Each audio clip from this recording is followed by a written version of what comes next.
gentlelady from Arizona, Ms. Ansari, is now recognized for her 5 minutes. Thank you, Mr. Chair. I'd like to thank our witnesses for being here today.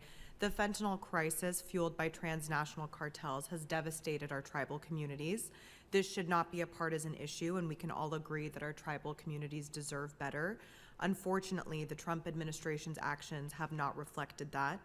In March, DOGE and the Trump administration closed 12 Indian Health Service offices and facilities across the country, which will worsen health disparities for tribal communities. While that's the topic at hand today, I would be remiss if I did not take this opportunity to address a topic that is top of mind for so many Americans while we have a witness from the FBI in front of us. Since day one of his presidency, Donald Trump has shown that he has absolutely no regard for the rule of law.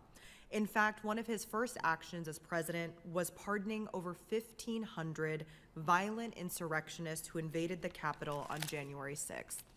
At the Department of Justice, we've seen hundreds of career employees fired for politically motivated reasons, including attorneys who worked under Special Counsel Jack Smith as part of the investigation into President Trump, and others who worked on the prosecutions of January 6 defendants.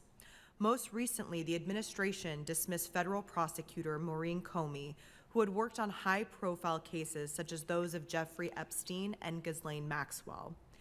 These firings show an extremely concerning pattern of the president retaliating against the Justice Department officials who were involved in cases the president was personally connected to.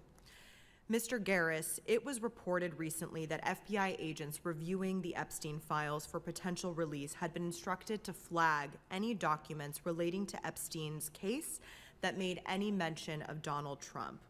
Yes or no, are you aware of any such directive firsthand or by media accounts?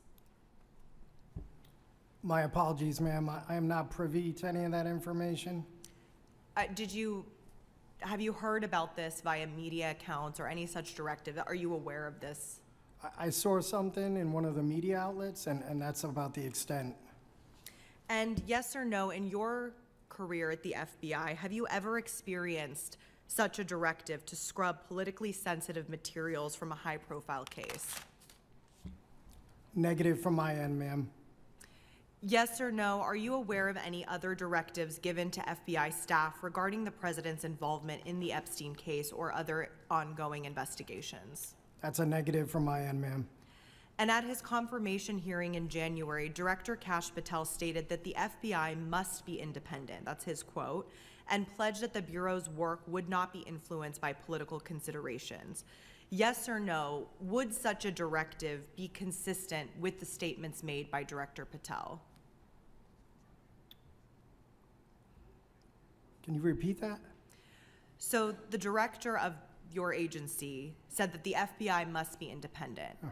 And as we mentioned, there have been accounts of a directive being made to leadership at the FBI to scrub any materials that may mention President Trump as part of the Epstein files.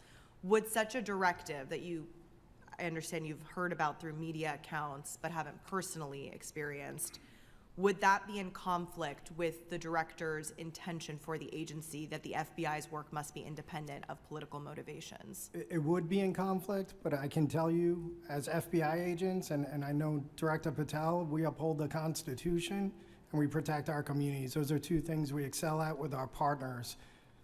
That's great to hear.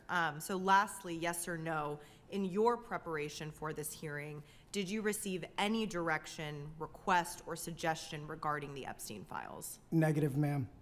And just finally want to remind you that under federal law, it's a crime to knowingly and willfully conceal something from or make a false statement to Congress. So just want to make sure you have no clarification to your response. No issues, ma'am. And I swore an oath as a Marine, too, to support and defend the Constitution against all enemies, foreign and domestic. I'm really, really glad to hear that, that the Trump administration hasn't interfered with your work at the FBI. We have heard that thousands of employees, and specifically the people investigating the Epstein case, are facing unacceptable levels of political interference from the highest levels. It's outrageous, and you may know that this week Republican leadership is canceling votes to conceal the truth here.